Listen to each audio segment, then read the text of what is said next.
بسم الله الرحمن الرحيم. بسم الله الرحمن الرحيم وبه نستعين وهو خير معين وصلى الله على نبينا محمد وآله الطاهرين وصحبه المنتجبين اللهم صل على محمد وآل محمد. معزز طلباء کرام، السلام علیکم ورحمۃ اللہ وبرکاتہ۔ آج کے سبق میں ہم براءت شرعی کا بیان کریں گے اور دلائل دیں گے۔ شہید صدر کے نزدیک براءت شرعی قاعدہ عملیہ ثانویہ کی حیثیت رکھتا ہے، یعنی ان کے ہاں جب حق الطاعہ کا نظریہ اصل اشتغال کا متقاضی ہے تو وہ کہتے ہیں کہ عقلاً اشتغال ہے لیکن شرعاً کیا ہے؟ براعت ہے، جبکہ مشہور کہتے ہیں کہ عقلی اور شرعی دونوں لحاظ سے براعت جاری ہوتی ہے۔ بہرحال آج کے سبق میں براعت شرعی کو بیان کریں گے اور اس پر کچھ دلائل دیں گے۔ چلتے ہیں سبق کی جانب۔ سب سے پہلے قراءت متن کرتے ہیں۔ النوع الثانی من العناصر المشترکة الاصول العملیة القاعدة العملیة الثانویة وقد انقلبت بحكم الشارع المقدس تلك القاعدة العملية الأساسية إلى قاعدة عملية ثانوية وهي أصالة البراءة القائلة بعدم وجوب الاحتياط. والسبب في هذا الانقلاب أن علمنا عن طريق البيان الشرعي أن الشارع لا يهتم بالتكاليف المحتملة إلى الدرجة التي تحتم الاحتياط على المكلف بل يرضى بترك الاحتياط. والدليل على ذلك نصوص شرعية متعددة من أشهرها النص النبوي القائل رفع عن أمتي ما لا يعلمون، بل استدل ببعض الآيات على ذلك كقوله تعالى وما كنا معذبين حتى نبعث رسولا، فإن الرسول يفهم كمثال على البيان والدليل، فتدل الآية على أنه لا عقاب بدون دلیل۔ یہ تو عبارت تھی جو قرأت ہو چکی، اب چلتے ہیں اہم ترین نکات کی جانب۔ سب سے پہلے گزشتہ بحث کا ایک خلاصہ آپ کی خدمت میں پیش کرتے ہیں، اور وہ بحث تھی قاعدہ عملیہ اولیہ کی، یعنی شہید نے دو مرحلے بنائے ہیں قاعدہ عملی کو سمجھنے کے لیے۔ پہلا مرحلہ قاعدہ عملیہ اولیہ کا ہے اور دوسرا مرحلہ قاعدہ عملیہ ثانویہ کا ہے۔ یہ ان کے اسی نظریے کی وجہ سے ہے جو انہوں نے حق الطاعہ کے تحت دیا ہے۔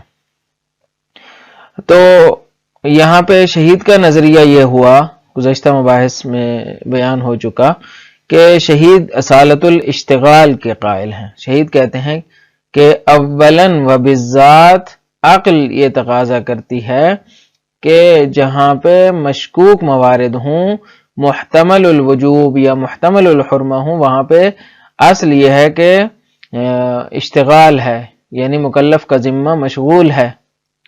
دلیل کیا ہے؟ دلیل قاعدہ حق الطاعہ ہے، دلیل قاعدہ حق الطاعہ ہے، بیان ہو چکا۔ پھر ہم نے مشہور اصولی نظریہ بیان کیا جو اصولیوں میں رائج ہے، وہ ہے براءت عقلیہ کا نظریہ۔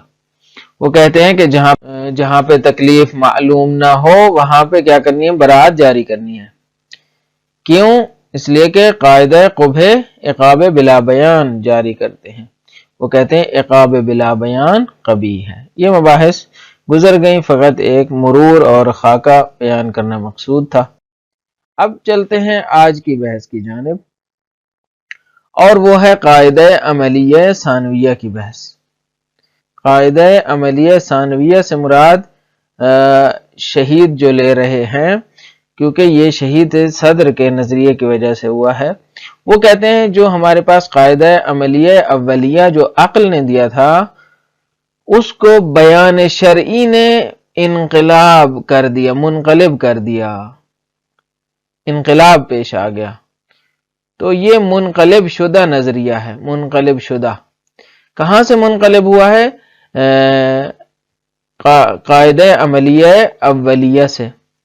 پس ایک ہمارے پاس قاعدہ عملیہ اولیہ تھا جو اصالت الاشتغال کی شکل میں آیا، اور دوسرا قاعدہ عملیہ ثانویہ ہے جو اصالت البراءت کی شکل میں ہے. شہید کیا فرماتے ہیں؟ فرماتے ہیں کہ یہاں پہ اصالت البراءت شرعی جاری ہوگی انہی مشکوک موارد میں. یعنی حق الطاعہ نے جو قاعدہ اولیہ دیا ہے وہ جاری نہیں ہوگا، وہ لاگو نہیں ہوگا، وہ صرف نظری تھا، وہ صرف نظری مقام میں تھا، عمل میں جاری نہیں ہوگا. کیوں جاری نہیں ہوگا؟ وجہ بتاتے ہیں. وجہ یہ ہے کہ وہ جو عقل نے درک کیا تھا حق الطاعہ کے نظریے کو، اور کہہ رہی تھی کہ مشکوک موارد میں بھی آپ نے کیا کرنا ہے؟ احتیاط کرنی ہے. تو اب شرعی بیان نے آ کر اس کو ملغا کر دیا، کیونکہ شہید نے کہا تھا کہ ہاں ایک صورت میں ملغا ہو سکتا ہے، ایک صورت میں اس کو ختم کیا جا سکتا ہے جب شرعی بیان آ جائے. تو اب شہید جو ہے اسی طرف آئے ہیں کہ شرعی بیان آیا ہے یا نہیں آیا. کہتے ہیں یہاں پہ شرعیت نے بیان کر دیا ہے کہ مشکوک موارد میں آپ نے شک پر اعتنا نہیں کرنی، شک کی کوئی پرواہ نہیں کرنی، لہذا اصالت البراءت شرعی جاری ہوگی. دلیل کیا ہے؟ کہتے ہیں دلیلیں بہت سی ہیں. ایک دلیل جو مشہور ہے وہ حدیث رفع ہے. حدیث رفع عن امتی ما لا یعلمون. بہت سی چیزیں ہیں، کچھ ایسی چیزیں ہیں جو اس حدیث رفع میں کیا ہو گئی ہیں؟ مرفوع ہو چکی ہیں. مثلا رفع عن امتی بعض روایات میں 9 اشیاء، 9 چیزیں ہیں. مثلا ان میں سے ایک خطا ہے. خطا، غلطی. اگر کوئی آدمی غلطی کرتا ہے تو اس کا گناہ اس کو نہیں ملے گا. خطا سے مراد یہ ہے کہ گناہ نہیں، ہاں چونکہ اردو میں غلطی گناہ کو بھی شامل ہے، لیکن یہاں پہ خطا جو ہے وہ عمد کے مقابل میں ہے. اگر کوئی شخص جان بوجھ کر کوئی کام کرتا ہے تو اس کو سزا ملے گی، لیکن اگر کسی سے خطا ہو جاتی ہے، کچھ نہ چاہتے ہوئے کوئی کام ہو جاتا ہے، مطلب نہ سمجھتے ہوئے، اصلاً اس کو پتہ نہیں چلتا کہ کیا ہوا ہے، تو اس کو کہتے ہیں خطا. تو خطا جو ہے وہ بخشودنی ہے، وہ مرفوع ہے. ایک چیز جو حدیث رفع میں مرفوع ہے وہ کیا ہے؟ ما لا یعلمون، جن کو وہ نہیں جانتے. اب جو موارد مشکوک الحرمہ ہیں، مشکوک الحرمہ، وہ ما لا یعلمون ہے یا نہیں ہے؟ قطعاً ما لا یعلمون ہے، اس لیے کہ مشکوک ہے، اس کی حرمت مشکوک ہے. مثلا تمباکو نوشی. تمباکو نوشی کیا ہے؟ یعلمون ہے یا ما لا یعلمون ہے؟ ما لا یعلمون ہے، اس لیے کہ مشکوک ہے، لہذا اس کو حدیث رفع شامل ہوگی. اسی طرح آیے وما کننا معذبین حتی نبعث رسولا. رسول سے مراد یہاں کیا ہے؟ دلیل ہے، بیان ہے، چونکہ رسول دلیل آ کر بیان کرتے ہیں، لہذا رسول جب تک نہیں آئیں گے تب تک کیا ہے؟ عذاب نہیں ہوگا. پس یہاں پہ رسول کا کام کیا ہے؟ بیان کرنا ہے. تو پس ایک ایسے مورد میں جہاں پہ بیان نہ ہو تو اس کا مطلب ہے عذاب نہیں ہوگا. یہ وہ براءت کا نظریہ ہے جو مشہور میں بھی اور شہید میں مشترک ہے. یہاں پہ میں نے مشہور اصولی نظریے کا تذکرہ فقط اس لیے کیا ہے، اسی فقط ایک نقطے کے لیے کیا ہے، وہ یہ ہے کہ شہید صدر اور جو رائج اصولی نظریہ ہے اس میں فرق یہ ہے کہ شہید صدر جو ہے وہ انقلاب کے قائل ہیں، یعنی قاعدہ عملیہ اولیہ سے قاعدہ عملیہ ثانویہ کی طرف انقلاب کے قائل ہیں، یعنی وہ اصالت البراءت شرعی کو مانتے ہیں، عقلی کو نہیں مانتے. لیکن مشہور جو اصولی نظریہ ہے ان میں براءت عقلیہ اور شرعیہ میں کوئی فرق نہیں ہے، یعنی ان کی جو عقل کے اقتضاءات ہیں ان کے ہاں اور جو شرعی اقتضاءات ہیں ان میں کوئی فرق نہیں ہے. لہٰذا میرا خیال تو یہ ہے کہ یہ ایک مشہور کے نظریے کی مزیت ہے کہ ان کے جو عقلی اقتضاءات اور شرعی اقتضاءات میں انہوں نے کوئی فرق نہیں رکھا. وہ کہتے ہیں کہ براءت شرعی در حقیقت بیان ہے اسی براءت عقلیہ کا، یعنی جو قاعدہ عقلی تھا کہ قبح عقاب بلا بیان، شریعت نے بھی اسی قاعدے کو امضا کیا ہے، اسی قاعدے کو ترویج کیا ہے، اسی قاعدے کو کیا کیا ہے، لاگو کیا ہے، اسی کو بیان کیا ہے. بس ان کے ہاں برات عقلی اور شرعی میں کوئی فرق نہیں ہے، جبکہ شہید کے نظریے کے تحت عقلاً جو ہے وہ حق و طاعہ کا نظریہ جاری ہوتا ہے، جس میں اصالت الاشتغال کا نتیجہ ملتا ہے، جبکہ شرعاً کیا ہے، براعت جاری ہوتی ہے. یہ تھے اہم نکات. اب چلتے ہیں متن کی جانب. فرماتے ہیں النوع الثانی من العناصر المشترکہ کی بحث جاری ہے، یعنی اصول عملیہ کی بحث. اب جو آج کی بحث ہے وہ یہ ہے کہ القاعدۃ العملیۃ الثانویہ. 2 نمبر، یعنی پہلا نمبر جو ہے وہ جو بحث تھی وہ قاعدہ عملیہ اولیہ کے بارے میں تھی. اب دوسری بحث جو ہے قاعدہ عملیہ ثانویہ کے بارے میں. فرماتے ہیں وقد انقلبت بحکم الشارع المقدس تلك القاعدة العملیة الاساسیة الى قاعدة عملیة ثانویة. شارع مقدس کے حکم سے وہ قاعدہ عملیہ اساسیہ جس کا تذکرہ ہم نے گزشتہ بحث میں کیا وہ منقلب ہو جاتا ہے. وہ قاعدہ کیا تھا؟ وہ قاعدہ اشتغال تھا، وہ قاعدہ احتیاط تھا جو حق و طاعہ کی روشنی میں ملا تھا. وہ قاعدہ منقلب ہو جاتا ہے، کس کی طرف منقلب ہوتا ہے؟ الی قاعدۃ عملیۃ ثانویۃ، ایک دوسرے قاعدے کی طرف، ایک قاعدہ عملیہ ثانویہ کی طرف. وہ کیا ہے؟ وہی اصالۃ البراءہ، وہ اصالۃ البراءہ کا قاعدہ ہے. اس کا مفاد کیا ہے، اس کا مضمون کیا ہے؟ کہتے ہیں القائلۃ بعدم وجوب الاحتیاط. القائلہ صفت ہے اصالت کی، وہ اصالۃ البراء جس کا مفاد اور مدعا یہ ہے کہ احتیاط کرنا واجب نہیں ہے، احتیاط لازم نہیں ہے، احتیاط ضروری نہیں ہے. کہتے ہیں سبب کیا ہے اس انقلاب کا؟ والسبب فی هذا الانقلاب ان علمنا عن طریق البیان الشرعی ان الشارع لا يهتم بالتکالیف المحتملۃ. اس انقلاب کا سبب یہ ہے کہ ہم بیان شرعی کے ذریعے جان چکے ہیں کہ شارع مقدس اہتمام نہیں کرتا، اہمیت نہیں دیتا ان تکالیف کو جو محتمل ہیں، ان تکالیف کو جن کے بارے میں احتمال ہے، جو محتمل الوجوب یا محتمل الحرمہ ہے. الی الدرجۃ التی، یعنی اتنی اہمیت نہیں دیتا کہ تحتم الاحتیاط علی المکلف، کہ احتیاط کو حتمیت دے، احتیاط کو لازم قرار دے مکلف کے اوپر. بل یرضی بترک الاحتیاط، بلکہ شارع راضی ہو جاتا ہے احتیاط کے ترک کرنے پہ. کیا دلیل ہے؟ کہتے ہیں والدلیل علی ذالک نصوص شرعیۃ متعددۃ.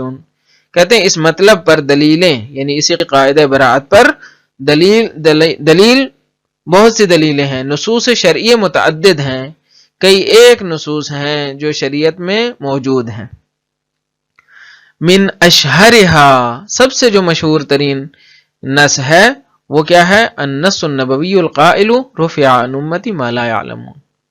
ایک نص نبوی ہے، یعنی حدیث نبوی شریف صلوات اللہ وسلام علیہ وآلہ ہے کہ فرمایا رفع عن امتی ما لا يعلمون، میری امت سے مرفوع ہو چکا ہے، میری امت سے اٹھایا گیا ہے.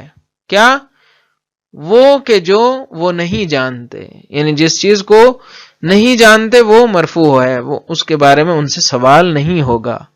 نہیں جانتے سے مراد یہ نہیں ہے کہ تقصیر کرتے ہیں، کوتاہی کرتے ہیں، نہیں، بلکہ کوشش کرتے ہیں، فہم کی کوشش کرتے ہیں، جاننے کی کوشش کرتے ہیں اور پھر بھی نہیں جان سکتے. لہٰذا وہ شرائط اپنی جگہ موجود ہیں، کیونکہ علم تو واجب ہے. لہٰذا علم کے باوجود، یعنی علم حاصل کرنے کے باوجود نہیں جانتے، یعنی ایک فقیہ نہیں جانتا. اب فقیہ جو ہے وہ تمام تلاش کرتا ہے کہ دلائل کو ڈھونڈے، اس کے باوجود بھی نہیں جانتے. ظاہر ہے کہ اس صورت میں تکلیف مرفوع ہے. بل استدل ببعض الآیات علی ذلک، بلکہ نہ صرف روایات، آیات کے ذریعے بھی استدلال کیا گیا ہے اسی اصالت البراءت کے اوپر. کیسے؟ کقولہ تعالی وما کنا معذبین حتی نبعث رسولا. جیسے اللہ تعالیٰ کا یہ فرمانا ہے کہ ہم عذاب نہیں کرتے جب تک ہم نے رسول نہیں بھیجا، ہم عذاب نہیں کیا کرتے، یہ ایک سنت الہی ہے، جب تک ہم نے رسول نہیں بھیجا تو عذاب نہیں کرتے۔ کیا ربط ہے اس کا، کیا تعلق ہے؟ یہ تو عذاب کی بات کر رہی اور رسول کی بات کر رہی، کہتے ہیں جب تک رسول نہ بھیجیں تو عذاب نہیں ہوتا، تو اس کا اصالۃ البراءت سے کیا تعلق ہے؟ فرماتے ہیں کہ یہ تعلق یوں ہے کہ یہاں رسول سے مراد کیا ہے؟ کہتے ہیں یہاں پہ رسول کو کنایہ کے طور پر لے رہے ہیں، فَإِنَّ الرَّسُولَ يُفْهَمُ كَمِثَالٍ عَلَى الْبَيَانِ وَالدَّلِيلِ، کہتے ہیں رسول ایک مثال ہیں، یعنی ایک سنت الہی کا ایک نمونہ رسول ہیں کہ وہ بیان کرتے ہیں نا، رسول آ کر کیا کرتے ہیں؟ بیان کرتے ہیں، يُعَلِّمُهُمْ، وہ تعلیم دیتے ہیں، تو رسول کا کام بیان کرنا ہے، تعلیم دینا ہے، لہذا کمثال علی البیان والدلیل، وہ مثال رسول کیا ہے؟ مثال ہیں بیان اور دلیل کے اوپر، لہذا اس کا نتیجہ یہ ہوگا کہ جب تک دلیل نہیں آئے گی تب تک عذاب بھی نہیں آئے گا، جب تک بیان شرعی نہیں آئے گا تب تک عذاب بھی نہیں آئے گا، لہذا یہ قاعدہ وہی قاعدہ قبیل عقاب بلا بیان ہی کا شرعی بیان ہے، فتدل الآیت علی انہ لا عقاب بدون دلیل، بس آیت بھی وہی کہہ رہی ہے جو مشہور قول کے مطابق عقل کہہ رہی تھی کہ عقاب نہیں ہے بغیر دلیل کے۔ انشاءاللہ انہی مباحث کا تسلسل اگلے سبق میں آگے بڑھائیں گے۔ خلاصہ کلام یہ ہے کہ آج ہم نے قاعدہ عملیہ ثانویہ کی بحث کا آغاز کیا اور بتایا کہ شہید صدر کے نزدیک قاعدہ عملیہ ثانویہ وہی ہے جو مشہور کا قاعدہ ہے، یعنی مشہور کے نزدیک جو قاعدہ عملیہ اولیہ ہے۔ بہرحال ان کے ہاں اولیہ اور ثانویہ کا تصور ہی نہیں ہے، یہ تصور شہید صدر کے اس انفرادی نظریے کی وجہ سے وجود میں آیا۔ شہید صدر کہتے ہیں کہ قاعدہ ثانویہ وہی اصالۃ البراءت شرعی ہے، یعنی شریعت نے آ کر کہہ دیا ہے کہ حق الطاعہ یہاں پر جاری نہیں ہوگا، مشکوک موارد میں حق الطاعہ جاری نہیں ہوگا۔ دلیل کیا ہے؟ حدیث رفع ہے جو بیان ہو چکی، اسی طرح آیے وما کننا معذبین حتی نبعث رسولا، اس پر بھی جو کیفیت استدلال ہے وہ ہم نے بیان کر دی۔ اور رائج جو اصولی نظریہ ہے وہ جیسے عرض ہوا کہ براءت عقلیہ اور شرعیہ میں کوئی فرق نہیں ہے، یعنی شرعی بیان در حقیقت اسی عقلی بیان ہی کا، عقلی دلیل ہی کا ایک کیا ہے؟ امضا ہے، اسی کو شریعت نے بھی بیان کیا ہے، تائید کی ہے، اسی کو امضا کیا ہے، لہٰذا براءت عقلیہ اور شرعیہ میں کوئی فرق نہیں ہے۔ مجھے امید ہے یہ سبق بھی آپ کے لیے مفید واقع ہوا ہوگا۔ اجازت دیجیے، اللہ تعالیٰ آپ کا حامی و ناصر ہو۔ السلام علیکم ورحمۃ اللہ وبرکاتہ۔